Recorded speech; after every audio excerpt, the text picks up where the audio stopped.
AS-186 stress management यानी कि तनाव प्रबंधन, इसके 2 ब्लॉक हैं। ब्लॉक 1 अभी हम देख लेते हैं, तनाव का परिचय। ठीक है, तनाव की अवधारणा।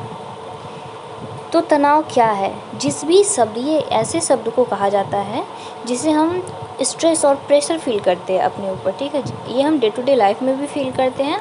अगर ज़रूरी नहीं कि हम कोई ऐसा काम करें जैसे एग्ज़ाम हो गया या इंटरव्यू हो गया तभी हम स्ट्रेस फील करते हैं, नहीं, हम रेगुलर लाइफ में भी स्ट्रेस फील करते हैं। अगर आपको कहीं जाना है तो आप थोड़ी जल्दी में रहते हो, स्ट्रेस फील करते हो कि नहीं मुझे यहाँ इतने बजे उठना है, इतने टाइम पे पहुँचना है, स्कूल हो, कॉलेज हो, या आपकी बस मिस हो जाएगी, है ना।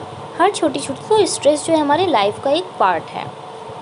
ठीक है, तनाव शब्द जो है स्ट्रेंजर शब्द से लिया गया है। यह एक लैटिन शब्द है जिसका अर्थ होता है तंग करना या परेशान हो जाना। ठीक है, आज यह हर संदर्भ विचार में हर जगह फैला हुआ है, जैसे स्कूल हो गया, कार्यस्थल हो गया या दिनचर्या हो गई हमारी। बहुत ही सामान्य रूप से उपयोग किया जाने वाला ये एक शब्द बन चुका है। हम अक्सर ऐसे लोगों के संपर्क में आते हैं जो कहते हैं कि वह तनाव से जूझ रहे हैं, और कभी कभी हम भी अपने जीवन में तनाव को महसूस करते हैं।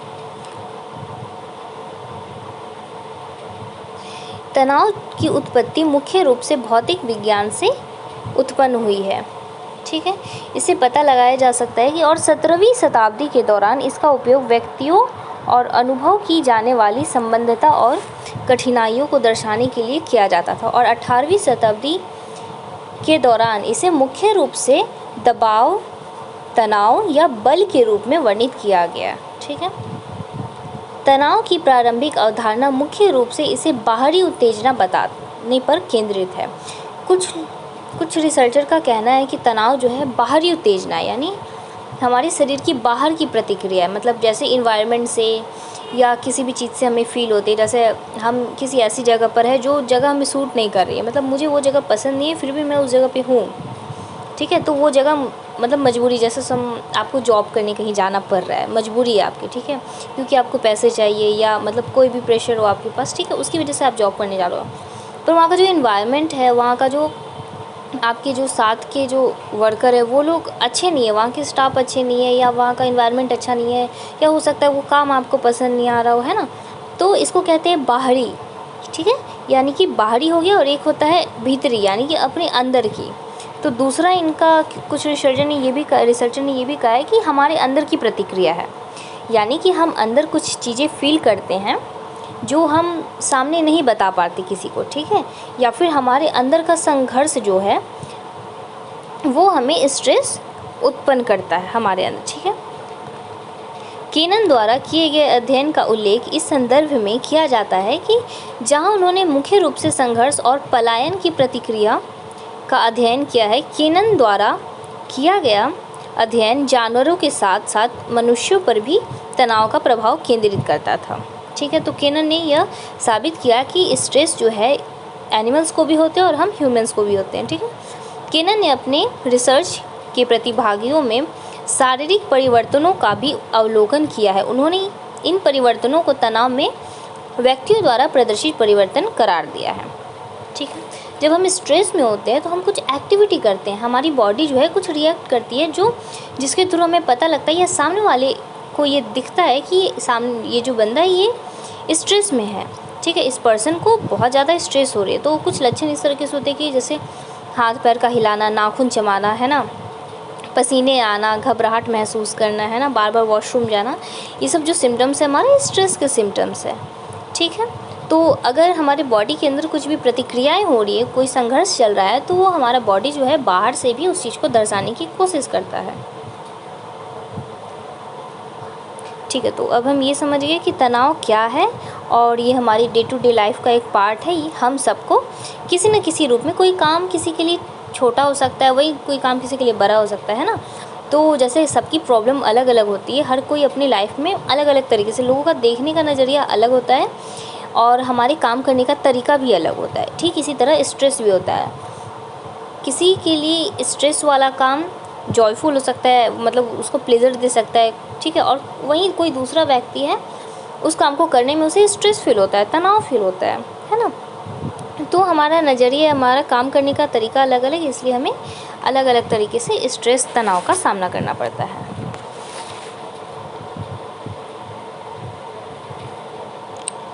तनाव के ये प्रकार है, विभिन्न प्रकार हैं, ये देख लीजिए आप, ठीक है।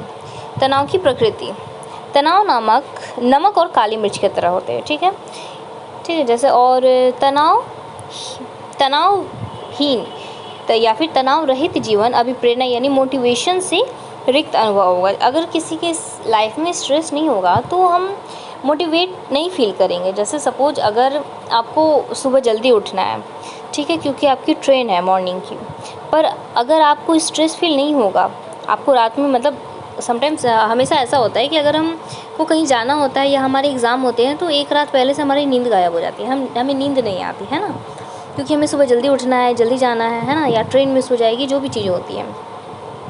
तो इन सब चीज़ों में आप देखोगे कि आप बहुत ज़्यादा स्ट्रेस फील करते हो। सपोज अगर वो स्ट्रेस हो ही ना, तो स्ट्रेस के बिना हम अपनी लाइफ क्या जी सकते हैं?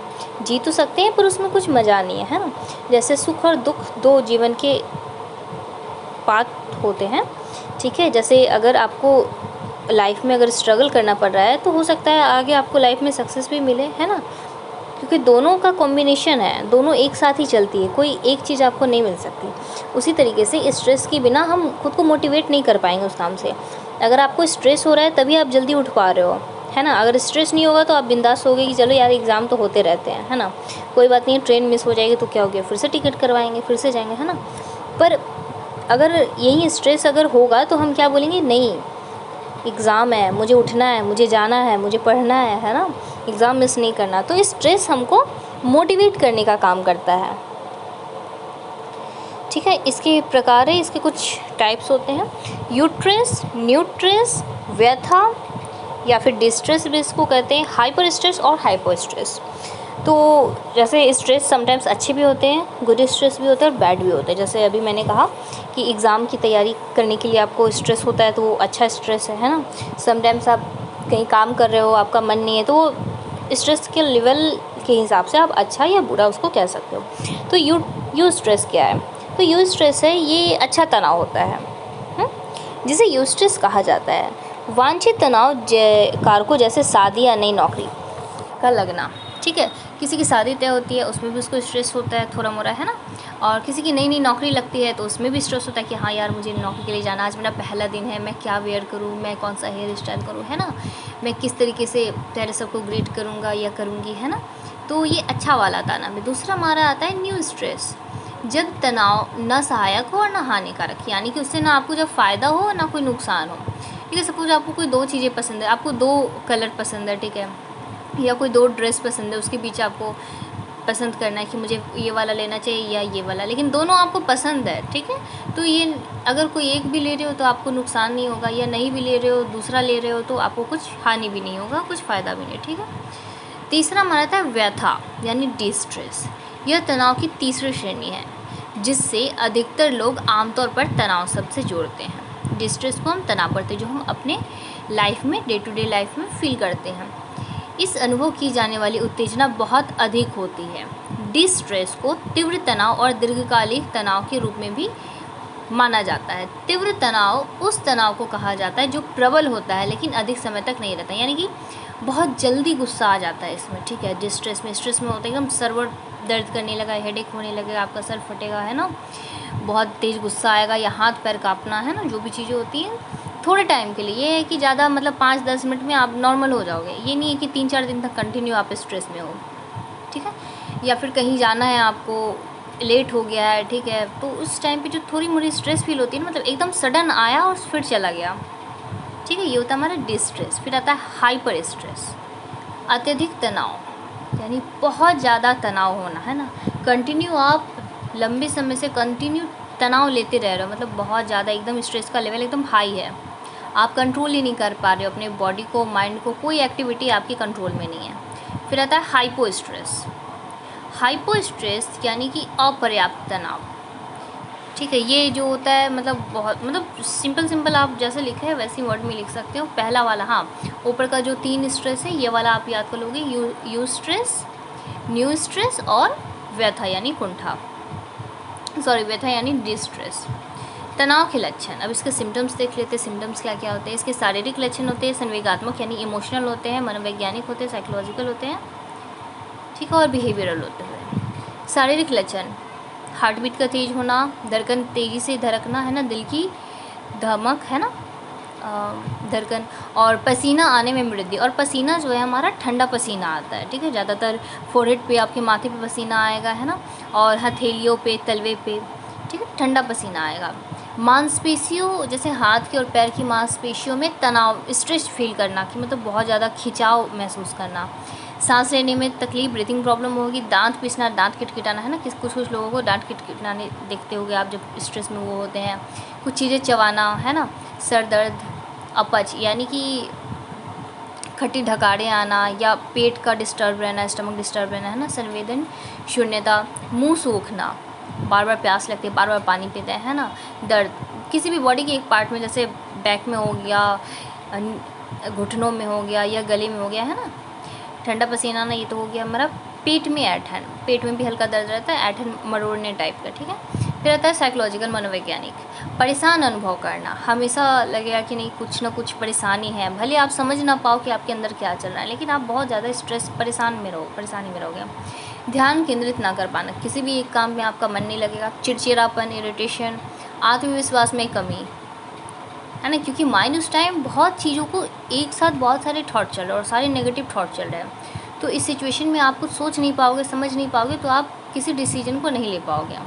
निरंतर चलते विचार, देखो वहीं आया। फिर आता है खोयापन, बैठे बैठे हो कहीं भी खो जाओगे, है ना, सामने वाले बोलेगा क्या हुआ भाई, क्या हुआ, तू कहाँ है, मतलब तुम कहाँ हो, खो जा रहे हो, लेकिन आपको कुछ पता नहीं है कि अभी क्या चल रहा था। आप कहीं अच्छी जगह बैठे हो, डिस्कशन चल रही है, लेकिन आप बीच बीच में आप खो जा रहे हो, ठीक है। फिर आता है संवेगात्मक, तो अवसाद, डिप्रेशन, गुस्सा आना, अपराध बोध, कि मैंने कुछ क्राइम किया है, या मैं गलत हूँ, मुझे ऐसा नहीं करना चाहिए, मैंने बहुत बड़ी गलती कर दी, इस टाइप की। ईर्ष्या होना, जलन होना, शर्म आना कि नहीं मैंने ये क्या कर दिया, मैंने इतना बड़ा पाप कर दिया, ये सब चीज़ें मन में आती रहती हैं। अधीरता, आत्मघाती भावना, यानी खुद को हार्म करने की फीलिंग्स। व्यवहारात्मक, बिहेवियर में क्या क्या चेंजेस आते हैं, तो कुछ ड्रग्स या कुछ नशीली चीज़ों का उपयोग करना, जैसे उसमें मेडिसिन भी आता है हमारा, चाय कॉफ़ी, कैफ़ीन भी आते हैं हमारे, जो भी हमारे दारू बियर शराब होते हैं, धूम्रपान, ये सब चीज़ें आती हैं। फिर आता है भाषा में अशुद्धि, लैंग्वेज भी उनका ख़राब हो जाता है, जैसे गाली गलौज करना, या कुछ ऐसी बातें करना जो सामने वाले को हर्ट कर सकती है, उनकी फीलिंग्स को, ठीक है। भूख में वृद्धि या कमी, या तो बहुत ज़्यादा इंसान खाने लगता है स्ट्रेस के टाइम पे, या फिर वो खाना छोड़ ही देता है बिल्कुल। नींद में भी कमी आती है, या नींद ज़्यादा भी आने लगता है स्ट्रेस में। समटाइम्स जैसे स्कूल में आपको बताया कि एग्ज़ाम चल रहा है, तो उस टाइम पे हमें नींद नहीं आती, या कहीं जाना होता है तो, है ना, लेकिन कभी कभी इंसान इतना ज़्यादा स्ट्रेस में रहता है कि वो सोच समझ नहीं पाता, वो बस सोते ही रहेगा, दिन हो रहा तो मतलब दिन भर बहुत ज़्यादा सोता है, ठीक। और चलने में तेज़, यानी कि कभी कभी इंसान है ना चलता बहुत तेज़ है, बहुत फास्ट चलेगा, उसको पता ही नहीं कि उसके साथ भी कोई चल रहा है, वो एकदम खो जाता है चलते चलते।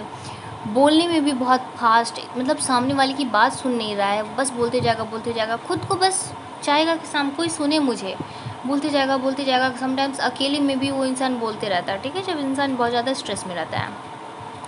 भाषा शुद्धि हो गया हमारा, बराबर जांच करने की प्रवृत्ति, मतलब किसी भी चीज़ को बार बार चेक करना, जैसे समटाइम्स कोई मैसेज आ गया, कोई नोटिफिकेशन आ गया, या आया ना आया, बार बार चेक करना कि कोई कुछ आया है ना, या मान लो कोई लाइट या गैस ऑन किया, उसको आपने बंद कर दिया, फिर भी चेक करना, उठ के जाना, है ना।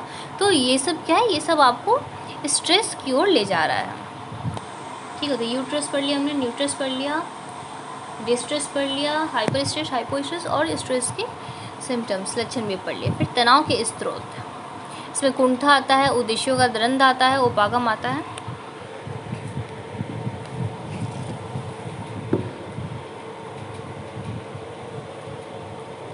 चलो तो कुंठा देख लेते हैं। कुंठा क्या है? कुंठा तब घटित होती है जब किसी व्यक्ति के लक्ष्य उन्मुख व्यवहार को विफल कर दिया जाए। सपोज कोई व्यक्ति है, उसका एक टारगेट है कि मुझे इतने दिन में ये असाइनमेंट्स कंप्लीट करनी है, ठीक है।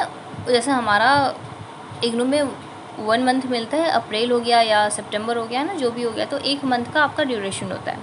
अगर उसमें आप कंप्लीट नहीं करते हो तो भी आपको स्ट्रेस फील होगा कि अब मेरा क्या होगा, है ना। तो इसको कहते हैं हम कुंठा, ठीक है।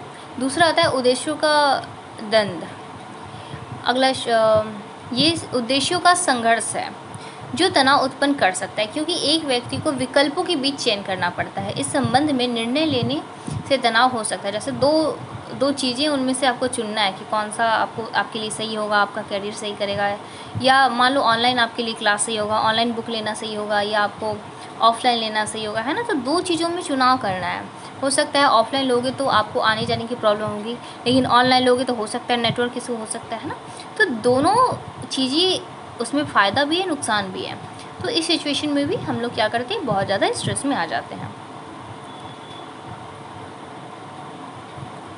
उद्देश्यों का द्वंद्व में आता है हमारा उपागम द्वंद्व। तो इसको देख लेते हैं। इस प्रकार के द्वंद्व में व्यक्ति को दो लक्ष्यों के बीच में चयन करना पड़ता है, ठीक है। सकारात्मक हो, दोनों सकारात्मक ही होते हैं, नॉर्मल। जैसे सपोज आपको कोल्ड ड्रिंक्स पसंद है, ठीक है, और आपको आइसक्रीम भी पसंद है, तो दोनों नॉर्मल है, दोनों में से आप कुछ भी ले सकते हो, क्योंकि दोनों आपकी पसंद का है। ये स्ट्रेस वाले फैला हमारा यूट्रस की तरह ही है। फिर परिहार द्वंद्व, इसमें क्या होता है, इसमें टकराव होता है, परिहार संघर्ष। यहाँ फिर से दो लक्ष्य है, लेकिन एक हो सकता है, एक आपका सकारात्मक और एक नकारात्मक हो सकता है। उदाहरण के लिए किसी व्यक्ति को यह निर्णय लेना पड़ सकता है कि क्या वह बेरोजगार रहना पसंद करेगा, या वो कम औसत वाली यानी कम वेतन वाली, कम फीस वाली वो जॉब करना चाहेगा, ठीक है। तो कुछ ना करने से बेहतर है कुछ कर लेना। तीसरा आता है उपागम परिहार द्वंद्व। यह सकारात्मक और नकारात्मक दोनों होते हैं, फ़ायदा भी नुकसान भी। सपोज आपका जॉब लगा पर वो विदेश में लगा है, तो जॉब करने के लिए आपको जॉब पैसा अच्छा मिल रहा है, लेकिन हमको क्या है, अपने देश से, अपने परिवार से बाहर रहना पड़ेगा, ये। फिर आता है दोहरा उपागम परिहार द्वंद्व। ऐसी संभावना भी हो सकती है कि हमारे द्वारा सामना किए गए द्वंद्व काफ़ी जटिल है और वे आग्रह और परिहार द्वंद्वों का संयोजन है। इस द्वंद्व में व्यक्ति को उन विकल्पों में से चुनना होता है जिनके सकारात्मक और नकारात्मक दोनों पहलू होते हैं। उदाहरण के लिए एक छात्र को दो शैक्षिक अवसरों के बीच चयन करना पड़ सकता है। पहला हो सकता है उसको म्यूजिक संगीत पसंद हो अपनाना, जिसमें उसकी रुचि है, पर उसके माता पिता दुखी हैं क्योंकि वो चाहते हैं कि ये कुछ अलग करे, मतलब सपोज़ डॉक्टर, इंजीनियर, वकील, ऐसा कुछ करे जिसमें उसको ज़्यादा नाम मिले।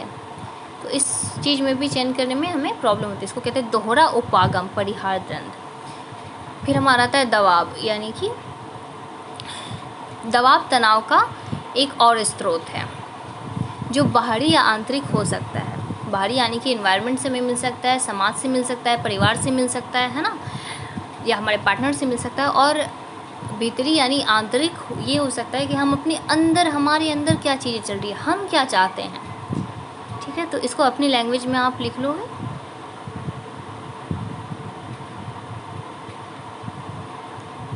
चलो तनाव का मापन देख लेते हैं। शारीरिक मापन,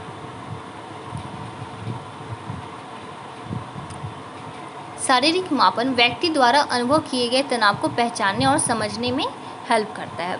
व्यक्ति द्वारा तनाव के अनुभवों को समझने के लिए शारीरिक प्रतिक्रियाओं जैसे कि रक्तचाप यानी ब्लड प्रेशर की वृद्धि हो सकती है, हार्ट बीट तेज होना, है ना, ये सब, सांस लेने में प्रॉब्लम हो सकती है, जैसा हमने पढ़ा था तनाव के लक्षण, तो वही सारी चीज़ें हैं तनाव के मापन। तो इन सब चीज़ों के थ्रू हम माप सकते हैं कि कोई इंसान जो है वो स्ट्रेस में है और कितने स्ट्रेस में है, ठीक है। क्योंकि समटाइम्स आप देखोगे, आप सपोज किसी की कहीं देखोगे लड़ाई झगड़े हो रही फैमिली में या कहीं बाहर पड़ोसियों में, तो उसमें से कुछ लोगों में क्या होता है ना, चक्कर आने लगते हैं किसी को, है ना, या कोई कुछ लोग होते हैं बोलते बोलते बहुत ज़्यादा कांप जाते हैं, बहुत ज़्यादा घबराने लगते हैं, उनके सीने में दर्द होने लगता है ना। तो उसमें अगर आप चेक करोगे तो उनको ब्लड प्रेशर की कमी हो जाती है, ब्लड प्रेशर उनका हाई हो जाता है, ठीक है। और तो इन सब चीज़ों से हम नाप सकते हैं कि सामने वाला किस लेवल का स्ट्रेस अभी फील कर रहा है, ठीक है। तो उनको कोल्ड ड्रिंक्स, ठंडा जूस, लिम्का समटाइम्स या ऑरेंज जूस दे करके उनको थोड़ा कूल डाउन किया जाता है।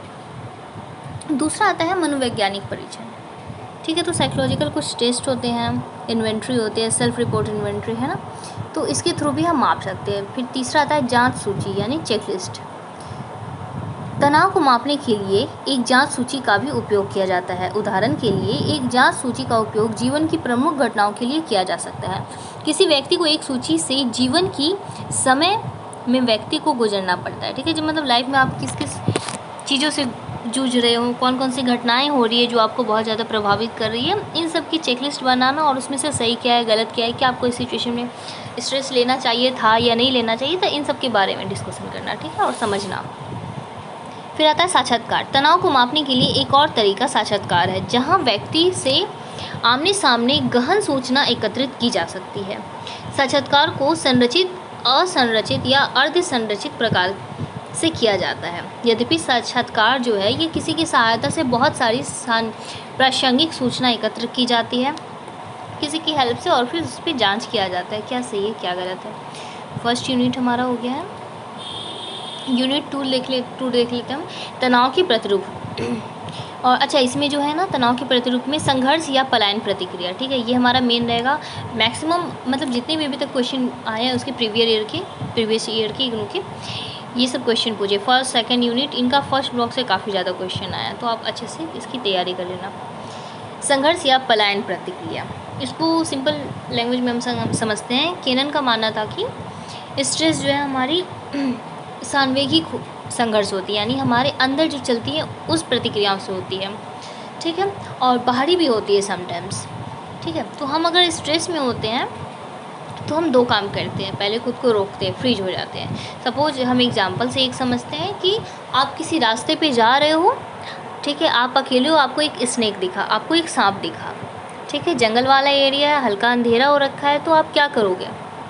थोड़ी देर रुक कर आप सोचोगे, है ना, क्योंकि आपके पास दो ऑप्शन है, आप उससे संघर्ष कर सकते हो, फाइट कर सकते हो, लड़ सकते हो, फाइट और फ्लाइट वाली सिचुएशन है आपके पास, बट बेस्ट क्या होगा? फ्लाइट, है ना, यहाँ के वहाँ से भाग जाना, 9-2-11 हो जाना। और उसी सिचुएशन को हम थोड़ा सा और बढ़कर ले लेते हैं, यानी आपके साथ आपके कुछ फ्रेंड भी है, आपके कुछ साथी भी है, ठीक है, आप क्या करोगे? आप भागोगे तो नहीं, आप उस सांप को भगाओगे या उससे लड़ाई करोगे या फाइट करोगे, जो भी करोगे, ठीक। तो हमेशा हमारे पास दो सिचुएशन होती है, मतलब सिचुएशन एक होती है उसमें हमारा दो चॉइस होती है, हमारे पास दो रास्ते बचते हैं, या तो उस सिचुएशन से फाइट करना और उस सिचुएशन को पूरा ख़त्म कर देना, दूसरा उस सिचुएशन से बचना। हाँ, कभी कभी ऐसा होता है कुछ स्ट्रेस से हमें बचना चाहिए और कुछ स्ट्रेस का हमें सामना करना चाहिए, ठीक है। तो ये हो गया संघर्ष या पलायन प्रतिक्रिया, या तो लड़ो या फिर भाग जाओ सिचुएशन से। फिर होता है सामान्य अनुकूलन संलक्षण, जनरल एडेप्टिव सिंड्रोम, GAS। ये भी हमारा बहुत बार क्वेश्चन आया, इसको भी देख लेना आप अच्छे से। हंस शैली ने 3 चरणों में इसको विभाजित किया है, ठीक है। पहला चरण है इसका शैली द्वारा बताया गया, यह पहला चरण है अलार्म प्रतिक्रिया, जिसका अर्थ होता है प्रतिरोध में कमी। अगर कोई सिचुएशन आपके लड़ाई के लिए है, संघर्ष या पलायन प्रतिक्रिया, फाइट और फ्लाइट प्रतिक्रिया के लिए, तो पहले अलार्म बजता है। बॉडी जो हमारी कुछ चीज़ें बतलाती हैं कि ये सिचुएशन ये ज़्यादा खतरनाक है या कम खतरनाक है, आपको इसमें रहना चाहिए या इससे भागना चाहिए। सपोज आपको सेब पसंद है, आप किसी सेब के पेड़ के पास खड़े हो, ठीक है, पर आपको भूख भी लगी है, सेब पसंद है, ठीक है, आप खाने जा रहे हो, पर वहीं देखोगे आप सडन शेर आ गया, तो क्या करोगे? आप शेर से लड़ोगे या शेर को इग्नोर करके आप सेब खाओगे? नहीं ना, तो उस सिचुएशन में हम क्या करेंगे? भागेंगे, ठीक है। तो बॉडी में एक अलार्म आई कि नहीं ये शेर है, ये इससे बचना भी ज़्यादा इम्पॉर्टेंट है। अपनी भूख से तो हम लड़ सकते हैं पर इससे नहीं लड़ सकते हैं ना, तो उस सिचुएशन में क्या करते हैं? हम भाग जाते हैं। हमारे बॉडी में अलार्म होती है, बॉडी थोड़ी सी कांपती है, डर वाली फीलिंग आती है और उस सिचुएशन से हम भागने की कोशिश करते हैं, ठीक है। दूसरा चरण इसका आता है प्रतिरोध, जिसमें अनुकूलन अधिकतम है और संतुलन वापस आ गया है, ठीक है। आप उस सिचुएशन से भाग गए, आप शेर से डर के वहाँ से सिचुएशन से बाहर भागे, बहुत दूर निकल गए, अब आपको कोई खतरा नहीं है। तो अब क्या हो गया? हमारी बॉडी धीरे धीरे शांत होगी, नॉर्मल होगी, ठीक है। आपका ब्लड प्रेशर, आपका हार्ट बीट, आपका जो ब्रीथिंग, आप जो बहुत लंबी लंबी सांसें ले रहे हैं, तेज़ से सांस ले रहे हैं, वो कंट्रोल होगा, है ना। आपकी बॉडी कांपना बंद होगी, आप धीरे धीरे आपके पसीने कम आ रहे हैं, आप सिचुएशन से बाहर आ रहे हो, शांत हो रहे हो। फिर थर्ड चरण आता है इसका, तीसरा चरण, इसमें हम जो चीज़ें महसूस किया हमने, अंतिम चरण इसमें थकान और अनुकूलन तंत्र नष्ट हो जाता है, इसमें क्या हमने क्या महसूस किया, हम उस जगह पे थे तो हमने क्या महसूस किया था, अब हमें वो चीज़ें, वो फीलिंग्स पता चलेंगी कि क्या मैं डर रहा था उस सिचुएशन में, मैं डर रही थी, या मैं उस सिचुएशन से भागी, है ना। जो भी फीलिंग्स आती हैं कि वो बैड, अच्छा सिचुएशन था, बुरा सिचुएशन था, तो वो हम उसका कंक्लूज़न निकालते हैं, ठीक है। यद्यपि जीएस तनाव के संबंध में मूल्यवान सूचना प्रदान करता है, यह तनाव की मनोवैज्ञानिक या संज्ञानात्मक प्रतिक्रियाओं पर ध्यान केंद्रित नहीं करता है। इसके अलावा तनाव पर किए गए शोधों ने भी शैली द्वारा बताया है कि हार्मोन की रिहाई से के संबंध में विपरीत परिणाम दिए, ठीक है। इसका हम हमेशा पॉजिटिव नहीं, समटाइम्स नेगेटिव रिजल्ट भी आया है। तो यही चीज़ें हैं। अब संज्ञानात्मक मूल्यांकन, एनवायरनमेंट फिट मॉडल, ठीक है। इसमें अब कुछ इम्पोर्टेंट नहीं है। यूनिट 3 देख लेते हैं हम। तनाव प्रवणता में योगदान देने वाले कारक। तो कौन कौन से कारक है जो तनाव में हमारे योगदान देते हैं। तनाव इसकी कारक है, पहला है टाइप ए व्यक्तित्व। सेफर व्यक्तित्व का वर्णन व्यक्ति के चिंतन, अनुभव करने और व्यवहार, बिहेवियर करने की आदतों की स्थायी प्रवृत्ति के रूप में करता है। ये किसका माना था, सेफर का। व्यक्तित्व विलक्षणता को न केवल किसी व्यक्ति द्वारा तनाव पर प्रतिक्रिया करने के तरीके, बल्कि यह भी कि यह तनावपूर्ण स्थिति से कैसे निपटेगा, इस पर भी निर्धारित करता है। कि कोई स्ट्रेस वाला, जैसे आपका शेर वाला और जो सिचुएशन था, शेर और एप्पल वाला, तो उस सिचुएशन में आप कैसे निपटोगे, ये भी आपके स्ट्रेस पर, आपके बिहेवियर पर डिपेंड करता है। जैसा आप बिहेव करोगे वैसे ही आप एक्ट करोगे ना, जैसी फील करोगे अंदर। टाइप ए व्यक्तित्व अक्सर तनाव के उच्च स्तर से जुड़ा होता है, क्योंकि इस प्रकार के व्यक्तित्व वाले व्यक्ति तनाव का अनुभव संकट के रूप में करते हैं, ठीक है। कि उसको खतरा के रूप में उनको स्ट्रेस जो है दिख रहा है, तो वो उस सिचुएशन से क्या करते हैं, भागते हैं। उस सिचुएशन को समझने की कोशिश नहीं करते, उससे लड़ने की कोशिश नहीं करते, उस सिचुएशन से भागते हैं। टाइप, ठीक है। फिर आता है प्रतिष्ठा और सुरक्षा। टाइप ए व्यक्तित्व कि व्यक्ति प्रतिष्ठा और सुरक्षा प्रदर्शित कर सकते हैं, जिसका कारण आत्मसम्मान की कमी होती है, ठीक है। सेल्फ कॉन्फिडेंस की कमी की वजह से, या खुद पर जो है वो कम ध्यान देते हैं, मतलब अपनी चीज़ों को हल्के में लेते हैं कि मैं किसी काम का नहीं हूँ, मैं बेकार हूँ, या मैं इस सिचुएशन से नहीं लड़ सकता, मेरे में वो कैपेबिलिटी नहीं है, मेरे में वो ताकत क्षमता नहीं है, ठीक है। तो ये सब चीज़ें होती हैं। समय की तात्कालिकता। टाइम उनके पास, उनको लगता है कि इतने समय में मैं कुछ नहीं कर पाऊंगा, है ना, जो कि उनके पास आत्मसम्मान की कमी है, जिसकी वजह से ये सब फीलिंग्स, उनको नेगेटिव फीलिंग्स आती है। अति आक्रामकता, बहुत ज़्यादा गुस्सैल होते हैं, तुरंत मतलब एकदम सडन उनके अंदर फीलिंग आती है गुस्से वाली, है ना, किसी भी चीज़ में जल्दी गुस्सा करने लगते हैं, जल्दी उनकी बिहेवियर में आप चेंजेस देखोगे। मुक्त विद्वेष। टाइप ए व्यक्तित्व वाले व्यक्ति जो है दूसरों को नकारात्मक रूप से देखते हैं, और इस प्रकार वे दूसरों पर भरोसा नहीं करते हैं कि सामने वाला मेरे साथ गलत कर सकता है, हो सकता है सामने वाला मेरी सिचुएशन का मजाक बनाएगा, या फिर वो उसका फ़ायदा उठाएगा। फिर आत्मविनाश की ओर जाना। अब जाहिर है, इतना निगेटिव सोचोगे तो आत्मविनाश की ओर ही जाओगे ना, भरोसा नहीं करोगे, खुद पे भी ट्रस्ट नहीं करते हो, सामने वालों पे भी नहीं करोगे, तो इसमें क्या होगा, हमें हर छोटी छोटी चीज़ों पे डाउट होने लगेगा, और ये सब हमारे स्ट्रेस का मूल कारण बनते जाएगा। फिर आत्मविश्वास की ओर जाना। टाइप ए व्यक्तित्व वाले व्यक्ति की जीवन शैली का उस पर बुरा प्रभाव पड़ता है, तथा वे अक्सर पलायनवाद की तलाश में रहते हैं, मतलब हर सिचुएशन से वो भागना ही चाहते हैं, ठीक है। विदेश पूर्णतावाद, अच्छा ये सब उतना इम्पोर्टेंट नहीं है आपका।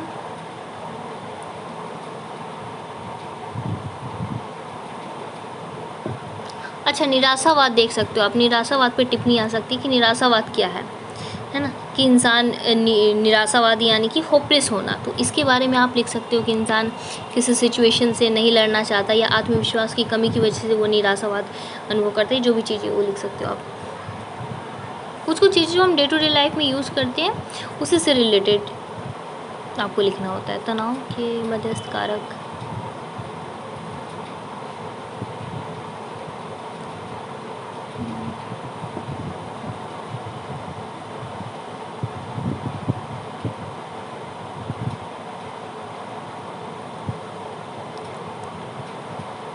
विलंबन, अच्छा ये हो गया। तनाव के मध्यस्थ कारक में नियंत्रण, आशावाद एवं निराशावाद, तो ये भी आपको पता ही है, थोड़े थोड़े चीज़ों का आप देख सकते हो।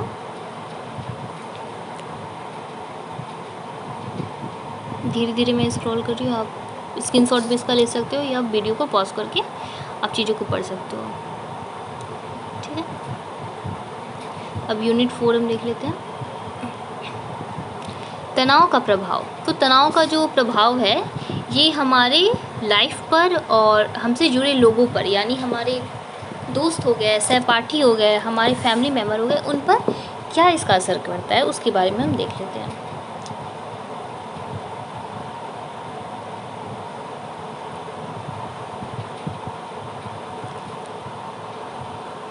तो इसका पहला है तनाव का स्वास्थ्य पर प्रभाव, हमारे हेल्थ पर इसका क्या असर करता है। तनाव व्यक्ति की प्रतिरक्षा प्रणाली पर प्रभाव करता है। ये जो है हमारी डाइजेस्टिव सिस्टम, हमारे स्टमक की जो बनाया हुआ है सिस्टम, खाना को पचाने का, खाना को डाइजेस्ट करने का, इस पर भी बुरा प्रभाव डालता है। हमारे मेंटल हेल्थ पर भी बुरा, हम इसको शॉर्ट फॉर्म में बता लेते हैं कि ये हमारे मेंटल हेल्थ, फिजिकल हेल्थ दोनों को प्रभावित करता है, प्लस हमारे फैमिली फ्रेंड्स रिलेशनशिप को भी प्रभावित करता है। अगर क्वेश्चन बोलेगा कि तनाव का स्वास्थ्य पर कैसा प्रभाव पड़ता है या आपके स्वास्थ्य पर, तो आप अपने बारे में लिखोगे, अपने बॉडी के बारे में लिख सकते हो। ठीक है, जैसे डायबिटीज़ हो गया, ये हम एक्सप्लेन करते हैं। दूसरा इसका क्वेश्चन इससे रिलेटेड आ सकता है कि तनाव का आपके परिवार पर और सदस्यों, घर के सदस्यों पर या आपके पार्टनर पर कैसा प्रभाव करता है, तो वो भी आप लिख सकते हो कि आपके रिलेशन में जो आपका चिड़चिड़ापन है या गुस्सेल बिहेवियर की वजह से रिलेशन में थोड़ी डिस्टेंस होने लगती है। ठीक है, तो इसका हमारे हेल्थ पर बहुत तरीक़ों से प्रभाव पड़ता है। ये हमारे ब्लड प्रेशर है ना, इसको ब्लड प्रेशर को हाई कर सकता है, हमारे शुगर लेवल को बढ़ाता है। ठीक है, डायबिटीज़ की प्रॉब्लम हो सकती है। इसे समटाइम्स अगर स्ट्रेस के बढ़ जाने पर हमारी बहुत सीरियस वाली हेल्थ कंडीशन हो सकती है, यानी हार्ट अटैक की संभावनाएं होती है हमारी। ठीक है, माइग्रेन की समस्या होती है, अल्सर, और बॉडी में किसी एक पार्ट पे दर्द होना, यानी पीठ में दर्द रहना या पेट में दर्द रहना या कमर में दर्द रहना, है ना, घुटनों में दर्द रहना, शोल्डर पे दर्द रहना, है ना, हाँ, ऐंठन होना, और हाथ पैर का समटाइम्स बॉडी एकदम मसल्स खिंचाव होना या अकड़ जाना, है ना, मधुमेह, asthma, high blood pressure, thyroid, है ना, हाइपरथायराइडिज्म, है ना, ये सब बड़ी बड़ी बीमारियां होती हैं। और समटाइम्स स्ट्रेस का लेवल अगर बहुत हाई होता है किसी किसी में, तो हेयर फॉल वगैरह और नेल्स का ख़राब होना, ये सब तो छोटी छोटी चीज़ें हैं, लेकिन कभी कभी कैंसर जैसी बड़ी बीमारियां भी स्ट्रेस का लेवल बढ़ने की वजह से होती है। ये भी एक मूल कारण है ऐसी बड़ी बड़ी बीमारियों को उत्पन्न करना। तो अब इसमें आप ये भी एग्जाम्पल के तौर पे ले सकते हो कि अगर हाई ब्लड प्रेशर होता है तो इंसान क्या फील करता है ना, उनके बॉडी का जो चीज़ें होती है वो कैसे हाई हो जाती है, लो हो जाती है, उनको कैसे शांत किया जाता है, उनसे बैठकर बातें की जाती है ना। फिर जैसे हमारा मधुमेह है, तो मधुमेह में क्या क्या सिम्टम्स होते हैं, छोटी छोटी चीज़ें, या मधुमेह किसको कहते हैं उसको थोड़ा थोड़ा एक्सप्लेन कर सकते हो। जैसे हाई ब्लड प्रेशर क्या होता है, ब्लड प्रेशर का रक्तचाप का बढ़ जाना, कम हो जाना, अस्थमा क्या है ना, ये सब चीज़ें, अल्सर क्या है, इन सब चीज़ को थोड़ी थोड़ी चीज़ों में आप डिवाइड करके आप एक्सप्लेन करके लिख सकते हो।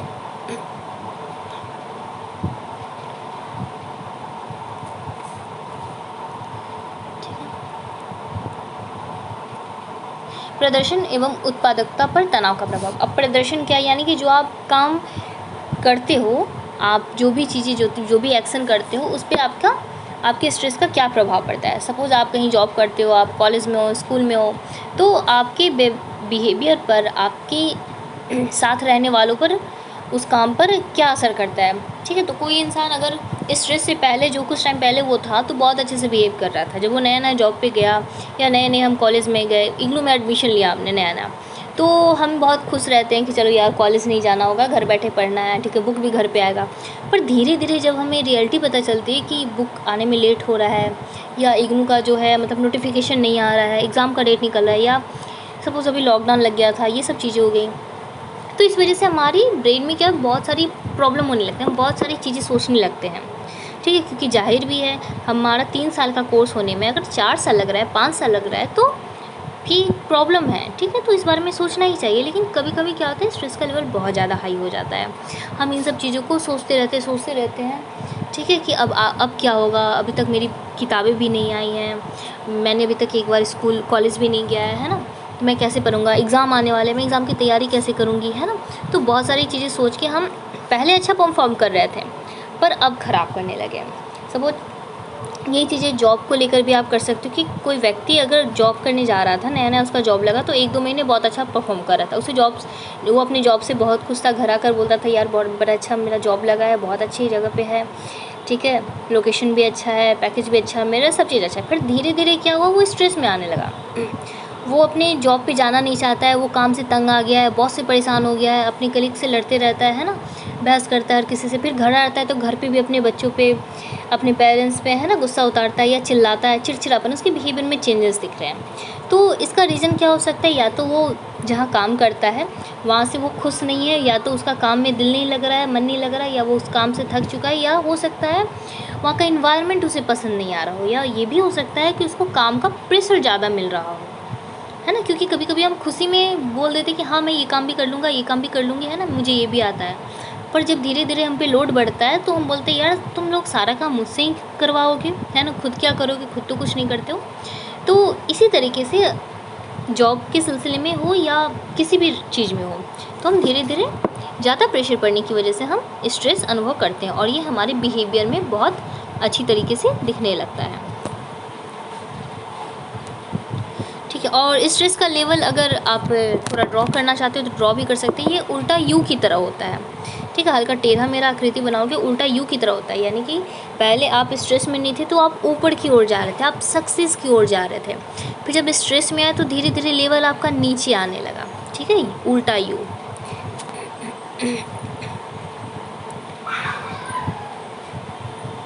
चलो, संबंधों पर तनाव का प्रभाव, तो ये मैंने बता ही दिया कि रिलेशन, अगर आप सही से आप फैमिली मेम्बर को टाइम नहीं दे पाओगे, अगर आप स्ट्रेस में रहोगे, काम के प्रेशर में ज़्यादा रहोगे, तो आप घर वालों को टाइम नहीं दे पाओगे, अपने रिलेशन को टाइम नहीं दे पाओगे, है ना, पार्टनर को टाइम नहीं दे पाओगे, दोस्तों को टाइम नहीं दे पाओगे। इसकी वजह से क्या होगा, रिलेशन जो है धीरे धीरे ख़राब होने लगेगा, क्योंकि आप गुस्से में रहोगे, स्ट्रेस में रहोगे, तो आप सामने वाले से ठीक तरीके से बात नहीं करोगे, क्योंकि गुस्से में हम ऐसी बातें बोल देते हैं जो सामने वाले को पसंद ना हो, या हमको पता है कि वो ये बात सुनकर हर्ट होगा, है ना, बुरे वर्ड यूज़ करना, बैड वर्ड यूज़ करना, एब्यूज़ करना, है ना, गाली देना, या उस इंसान को प्रॉब्लम करना, या उसको एकदम टाइम ही नहीं देना, ठीक है। तो ये सब चीज़ें हमारे रिलेशन को भी ख़राब कर देती हैं। तो ये हमारा ब्लॉक 1 कंप्लीट हो चुका है, नेक्स्ट हम ब्लॉक 2 पढ़ेंगे। Thanks for watching.